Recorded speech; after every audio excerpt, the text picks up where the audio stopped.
and ill dealing shall overthrow the thrones of the mighty. Right. So there's no way to get around it. There's no way that you can escape. Like I said, he had a well-drawn bow again. And like I said in Ecclesiastes, when Sirach was speaking, he had made a comment about prior times up until now, about how in the old times, when the Most High wanted to get you, if the Most High was gonna get you, he got you. All right, there was nothing about it, no matter how it took place. But Sirach was saying that later on, that he was saying to the heathen and to the Most High's enemies that it was a marvel if any of them escaped, because you may have had like one limping out of the war or something that wasn't supposed to make it. But what always happened? That man still got judged. That man still got recompense, however he got it. It's a marvel because there's actually spirits out there, man, that we just can't imagine how a wicked person that wicked could escape. But the Most High got you marked. He's got even a cooler, better judgment for you. I got an example. Acts chapter 5, verse 1. But a certain man named Ananias and Sapphira, his wife, sold a possession and kept back part of the price, his wife also being privy to it, and brought a certain part and laid it at the apostles' feet. But Peter said, Ananias, why has Satan filled thy heart to lie to the Holy Ghost and to keep back part of the price of the land? While it remained, was it not thine own? And after it was sold, was it not in thy own power? Why hast thou conceived this thing in thy heart? Thou hast not lied unto men, but unto God. Right, and real quick, if you notice, like we're speaking about, Ananias was trying to do what? He was trying to get away, right? Trying to get away with that certain money he was trying to hold back. Trying to escape, right?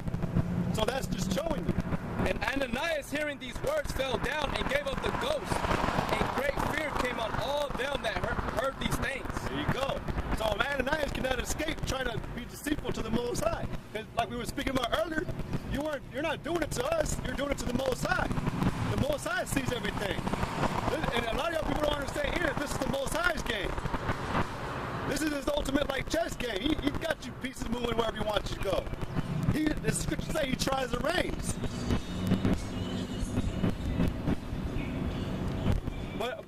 But again, like going back to what Sirach was saying, it's a marvel on y'all people, because I was gonna tell you real quick, man.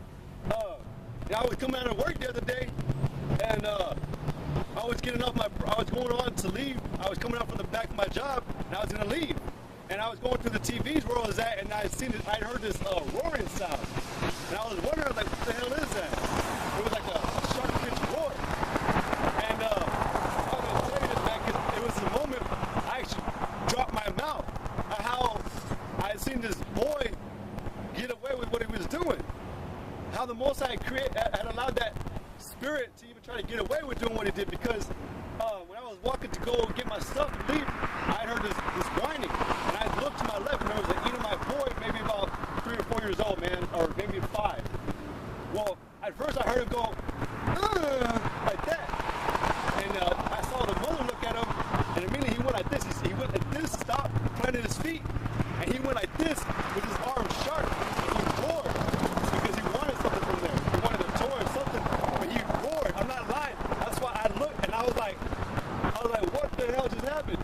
Well, I was walking away, and I looked back, and I was like, and it put it in my mind automatically, like, man, if that was my son, I would have backhand slapped him, man, something, because that spirit that was a monster, man.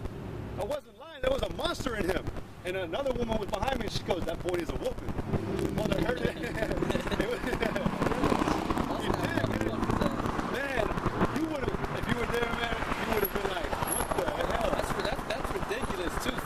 It's pathetic, man. Yeah. You fucking weak ass mothers. Mm-hmm. She didn't do nothing either. She just walked away, and she was embarrassed. She was That's embarrassed. pathetic of you. You weak ass fucking fathers that don't want to fucking chastise your kids, man. It was, yeah, like, plus it was sad. Hey, sad is pathetic. I mean, sad as in like that. Yeah, it's fucking pathetic, man. It makes me mad.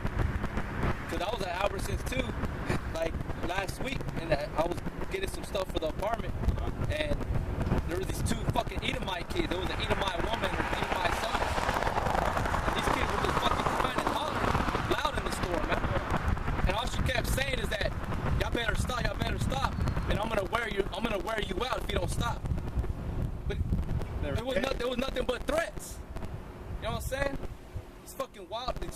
ass kids, man. They got some bad spirit. That flesh is powerful, man.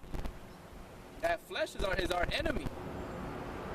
And that chastising, when you lay those sore strokes on your child's ass, that shit burns. And that's what puts your child in line.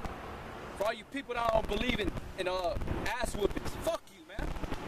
The Most High tells us to not be ashamed of wearing our son out. Matter of fact, we'll get that. Fucking dumbass people. And real quick now, apparently in Texas, we can't chastise our kids no more. Yeah, there's a certain, you gotta call the cops to be present now. Sound like, yeah. Because now someone can actually, like if I was to spank my son and they saw a mark, like if my mother-in-law saw a mark on his butt, she can call the cops and I could be put in jail now. That's the kind of wicked ass society. Like I was telling his brother earlier, man, about how wicked society is. About how, like I said in Esdras, that like you think about all these men in the truth today, like think about your own personal close brother that you're with on a daily basis. Like this is my brother right here.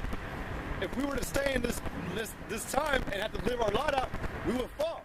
Elder Tahar would fall. Amashibalo, Yashiroma, Ariella, they would all fall. No matter what kind of greatness and knowledge we have, we would all fall because that's how wicked we are in this society. That's how wicked it is in the society today, man. Demonized kids. Demonized spirits in y'all. This is Ecclesiastes 42 and verse 1. Of these things be not thou ashamed, and accept no person to sin thereby. Of the law of the Most High and his covenant, and of judgment to justify the ungodly, of reckoning with thy partners and travelers, or of the gift of the heritage of friends, of exactness of balance and weights, or of getting much or little, and of merchants indifferent selling, of much correction of children, and to make the side of the evil servant to bleed. So you're supposed to chastise your children, because when he comes out a man, and you can look at him and be proud of him, pretty much. Be happy that he came out right, and that really hope that he comes out right, because that doesn't mean that correction and ass whoop is always going to keep him in line. Only in time, as he gets to the point of understanding, if it's all going to settle in right. But in the meantime, you're supposed to be chastising your kids.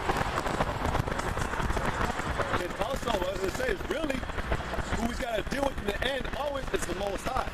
Because when you're raising your child up, you're supposed to, like the brother said, you're supposed to be keeping them in line, which is according to the will of Yahweh Shemiah Shai. And if he doesn't go off, if he goes off saying that he's living a good life because he's being a doctor or whatever, and he didn't ever steal in his life, that's not good enough. Did he have the right understanding? That's what matters. If he doesn't, you got to deal with the Most High. So, but nobody's doing that today. Nobody's keeping their children in line, chastising them. This is 1 Peter 4:1. For as much then as Christ has suffered for us in the flesh, arm yourselves likewise with the same mind. For he that has suffered in the flesh has ceased from sin. Because the more you're afflicted, the more you cease from sin. The more the fear of the Lord is on you. It's like a child when you keep whooping that ass, that fear stays on him. But hopefully it'll endure to the end. Okay? That doesn't mean it's always going to work out though. I got this one. Ecclesiastes 30:1. He that loveth his son causeth him oft to feel the rod, that he may have joy of him in the end. He that chasteneth his son shall have joy in him, and shall rejoice of him among his acquaintance. He that teacheth his son grieveth the enemy. Go ahead and speak on it. He that teacheth his son grieveth the enemy, and before his friends he shall rejoice of him. Because he's got the right understanding. That's the whole point. You got to teach your son the right way. Though his father died, yet he is as though he were not dead. For he hath left one behind him that is like himself. While he lived, he saw and rejoiced in him, and when he died, he was not sorrowful. He left behind him an avenger against his enemies, and one that shall requite kindness to his friends. Right, because and all in all, man, if you teach your son the right way, what the scriptures always talk about, like it just said right there too, a man that has children, those are his memorial. That's his memorial, and that's like an image of that man. Like it said in what is it? Solomon chapter 3 or Ecclesiastes 3, where it says that children are witnesses of their children. Yeah, children are the witnesses of how their parents are. Day of trial. Yeah, it's common sense, man. If you let your son, like, I remember when I was a kid, my dad asked me where did I get the values that I got today? Because when I was being a little badass, whatever, a little bad kid, I started being the way I was supposed to be. And he goes, "You didn't get those from me." But was he not? What is it? Was he innocent in that matter? No, because the scriptures say, like when a man has a daughter, he's not supposed to let her go. You know, you're supposed to, and it's the same way it's the same way with your son. You got to have him always with you and chastise him up, like the brother said, up until that age, and hopefully it'll be instilled in his mind. It's just like what Yahweh Shai does with the elect, with us. You know, what does this get Hebrews 12? It says you forgot this exaltation.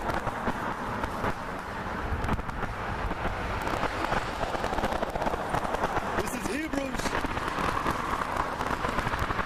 Hebrews 12 and 5.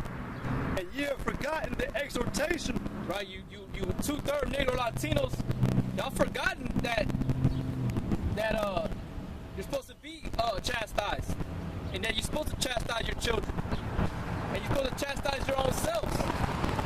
You ain't supposed to give yourself everything that you see or desire. Okay, that's part of purifying yourself. But y'all forgot that exhortation, man. That correction, and that we're bringing it back to your remembrance. But y'all rather obey the so-called white man Esau, this government, the state, telling you, oh, you can't whip your kids.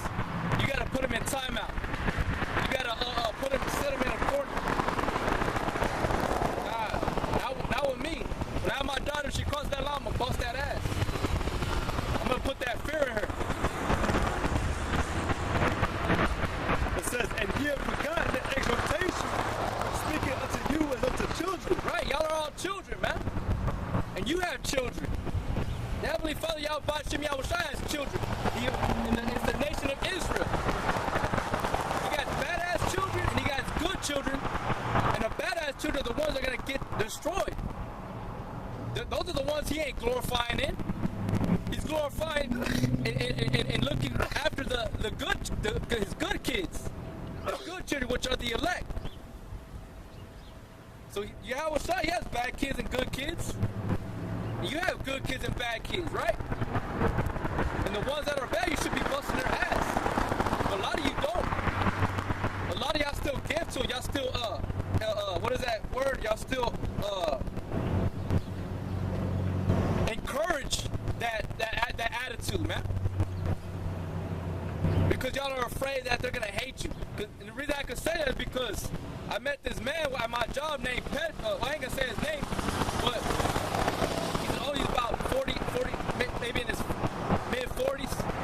And he's real calm, you know what I'm saying? Kind of like, a little soft, but, he's big, man. He's from the valley, at the tip of Texas. He has 3 brothers. They're real big men. Mexican. Issachar. And for some reason we started talking about, our kids. Talking about my daughter, talking about his kids. He was telling me about how his daughter and his sons are, or his son. And that I was like, well, man, how he was telling me how they want everything and how they spend all the money that he works and they ain't never got money. And he's paying for their car and this and that, but they don't want to work. And I was like, well, you know what? You got to cut them off. You got to just say no. You've already proven yourself that you are a father that's willing to be there for them, but they got to do their part too. But what did he tell me? He told me that he was afraid that his daughter would hate him. That's what I'm saying. That I could say that because I know a lot of you parents are afraid of your children, man. You're afraid that they're gonna leave. Yeah, they may run away. Look at